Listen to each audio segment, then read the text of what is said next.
Oh, it looks like we're recording. Off the Cuff, episode 6.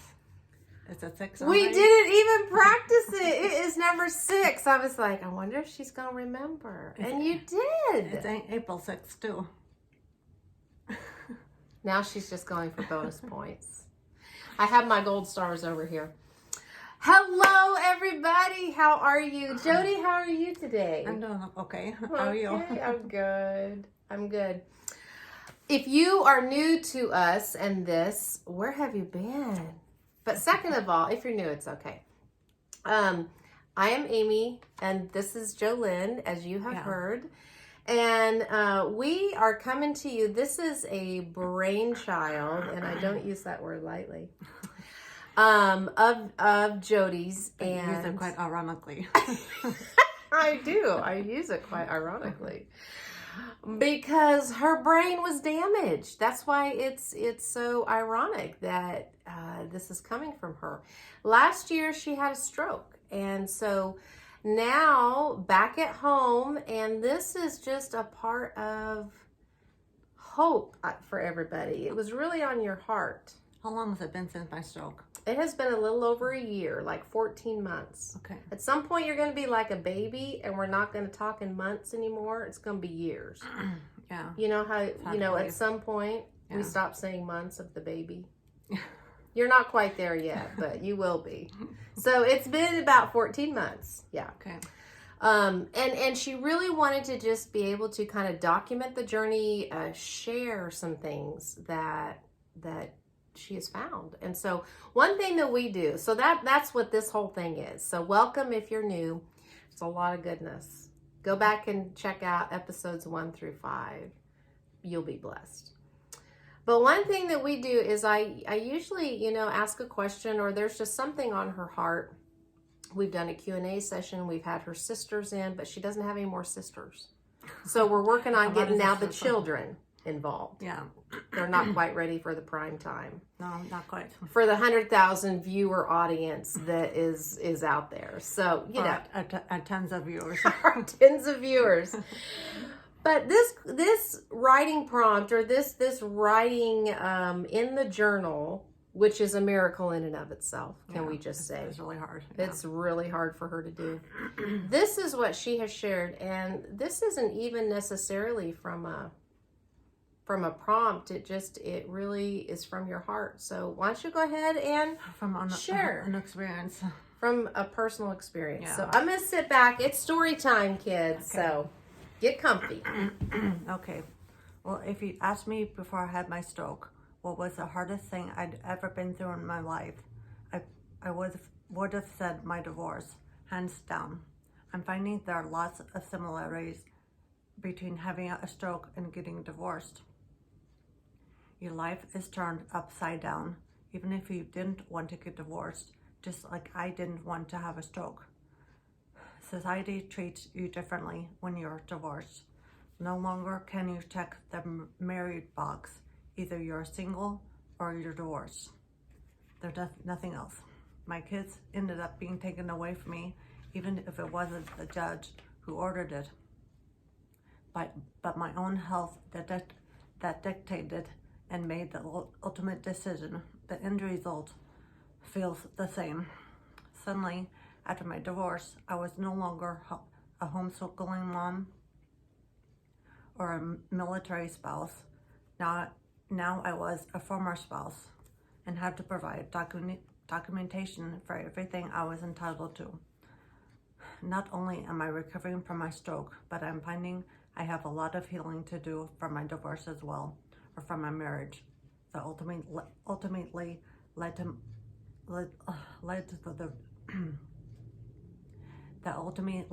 the divorce is really what it comes down to. I feel like I've taken off down the rabbit trail of my own personal problems that don't have anything to do with recovering after a stroke. But I think it goes to show that even though someone has a stroke, that should require their full attention. That doesn't mean that they put the rest of the problems behind them. This is my 3rd attempt to write about this. I guess my writing is like my speech in that it doesn't flow as I used to, probably because I can't write as quickly as I used to. Writing used to help me think. Now I think it just takes too much thinking just to write. Well, we are so appreciative. I am so appreciative that you are making the effort to write, because I know it's an effort. And we kind of touched on this last week about making the new inroads in your mind. New pathways. New pathways. And it always, being of the prairie land, the Flatlanders, I always have this image of like the first person to come along and break up the ground. Like the Oregon Trail or something. Like, first one. Think about how difficult that would have to be. Just going through that hard earth and that hard packed down, never been plowed before, and here you're trying to come along and you're trying to make new ones. So for you to sit down and write is just like, yay! And I know it used to be a form of, it was a therapy. Almost therapy itself. Yeah, right.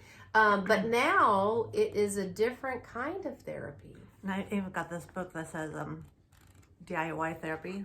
DIY therapy. I don't know if you see it, but Yep. It's so good. Yep. kind of funny. I know. DIY therapy. There it is. So it is a therapy. It's a different kind of therapy. And that in and of itself is even a whole thing to unpack, of how something that used to be therapy of a different kind, it's taken on a new word meaning. See, all this is off the cuff. All this is just like it hits me. Here's the thing, though, that Jody, I'm going to say to you, but I also want you to get it too out there watching. When you walk in your mandate, when you walk and you act on these things, like it was on your heart to do this video series, when you walk and you act, it's in authentic authority, and that will resonate with people. And so I want you to take heart in that. That is exactly what needs to be going out, and people are going to be receiving it, and it is lovely. It is so good. So keep on it, even if it looks different. Can I just say that I think that you're also my form of therapy, Amy? I'm so grateful for you. Oh, thank you. Oh, she's going to make me cry. Though, even though that has been orchestrated and that has been designed, that my schedule can work with this and the whole thing, right? I love to do this. I feel called just like you feel called to be and to be sharing this, so I love it as well. I still don't have any idea why I'm doing this. Well, like I said, our joke is we're waiting on the syndication offer, but we want to remind you should remind yourself of every week how people are commenting of, oh, this really helped, or great information, or it's such an inspiration. People are gathering such inspiration. I guess I wanted. I hope I can reach out to this one person that feels so alone because they had a stroke, just like I felt when I had my divorce. And although I know statistically speaking, I wasn't alone, it was the most alone I ever felt. Something that you wrote is huge, and I want to point it out. You said that even though the stroke and the recovery of the stroke, you would think that that is where your focus would need to be, right? That's what it makes sense. It doesn't make this other stuff go away. And when we think about healing, that is part of that walking through that healing process that has to be walked through. And so I think that speaks to people out there who might be feeling like this is immediate and this is pressing, and yet it doesn't mean that I can't also be healing from this other stuff as well. That doesn't make your other problems go away. Right. Doesn't make them just melt away. Right. It just means that when you're learning how to walk again, when you're learning how to talk again, that will obviously take a little bit of your immediate attention and precedent right then. So I know. So I love it that multiple forms of healing is happening. It's happening in all of our lives, I think. And if we do not embrace that healing and say, yes, I'm ready to be healed, it will always still be there. I love when Jesus asked the guy if he wanted to be healed. I always thought, what an odd question. Wouldn't a paralyzed person always say that they would want to be healed? But Jesus asked him. We have to want to be healed to begin with. That is a first step. So when we look at things that are hard and we start to make connections of, I felt alone after my divorce, I'm feeling alone after my stroke. Wait a second, maybe there's somebody else who's feeling alone out there. Yeah. Then all of a sudden you can hear, I'm not alone. This is a little key. This is a little helpful tool that I can deal with my own hurts. And that's what you're doing. That's what you wanted to do with this whole thing. That is true. I wanted to reach out to other people who might be going through the same thing. Yeah. So we would love to hear, I would love to hear especially, but I think Jody would too. How many of you out there, how closely have you been impacted by a stroke? I would like to know that. Like, do people have firsthand experience, I wonder? Family members, or have you been a caregiver? I also want to say that people can still be submitting questions. Yeah. Am I right? Yeah. I really don't know what I'm going to write about next week, honestly. So if you have that's great. I don't know what I'm going to write about next week. Well, I'm going to give you a suggestion. I'll give you a sneak peek. We kind of glossed over it, but about episode 4, around that time, Jody prepared her first meal. Okay. And I don't know, something about that has been rolling around in my brain. And I thought, I wonder what that was like. Well, I'll tell you what I learned, that I didn't actually miss cooking when I was, like, one thing I didn't miss when I was, after I had a stroke was cooking and preparing food. So I always used to say that my family ate therefore I cooked. My family ate therefore I cooked. Gotcha.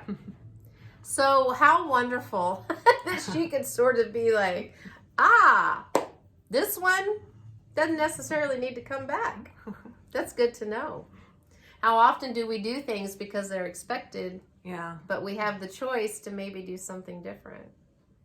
Oh, I like that. We talked about squeezing the joy out of every single day and having goals, but taking the time to be very thankful and aware and present where we're at right now. What kind of joy can I get right now? Yeah, trying. You know? Still looking at those birds every morning from my kitchen window. Yeah. They're still flying away and flying from tree to tree. Yeah.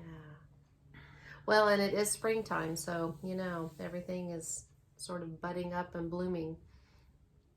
So, episode 6, we originally had talked about doing, 7 of them, of these things.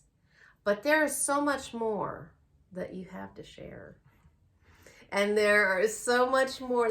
We have to get Connor on here. Connor is yeah, he's just not ready. Yeah, he's just not ready.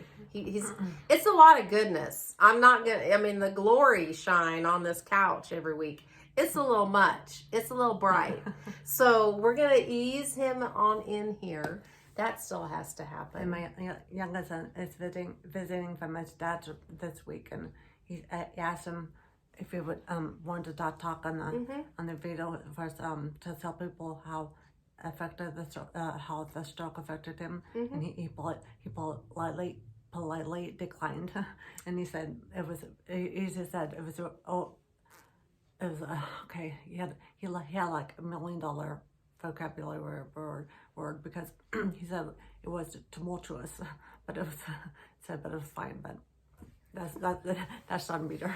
Tumultuous. It was tumultuous. I love that. Okay, so then that's a description in and of itself. So politely declined. I love that. It's not for everybody. But you know what? These words going forth every week are definitely for you. So we want to hear how they're affecting. Is there something that's been a help to you? Is there something that has touched you? We definitely want to hear that. So, Miss Jody, do you have anything? It's time for us to wrap up again today, but what do we want to leave them with today? I'm not sure if Lisa might be the only one that if a coffee tomorrow if she even goes, because Paul. You mean Saturday? Yeah, Saturday. Okay. Yeah, Lisa might be the only one there if she even goes, because she might have a conflict, and Paul got that conflict too. Okay. So. Well, so we're not sure if anyone else would be there, but are you planning on still going? Do you like that or not? If I think if Lisa goes, I might. Okay. Yeah. Okay. So stay tuned. If you happen to be downtown McPherson around 1 o'clock, Craft Coffee. Yeah. Then they'll be in there. Well, I am just so thankful for you, and I am thankful for every single miracle that God has been showering down on you. And we're not ever satisfied in that we don't want to see more. I stand in expectation on the daily to see how God's going to show up, because he's been showing up so big. So even though we're not where we want to be, we're not where we were. And that's good. I'm still hoping to ride my bike. I'm still trying to get there.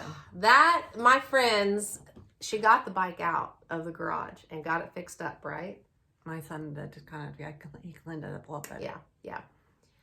Now, did you try to ride it the other week? I tried to ride it, and with his help, I was able to kind of go, but it's kind of scary, and he was worried that I would fall over. I think Connor was more scared than I was. Talk about a role reversal. Hey, Mom, let's go out, and I'm going to hold the bike up for you, and we're going to see if you can ride. So stay tuned for that. That will be video worthy. Yeah. Oh, but then it might be on one of those video reels that people wipe out, and then they cut it off, and you don't know, like, what's the aftermath. I hate those. So if you biff it really bad, we won't show you that.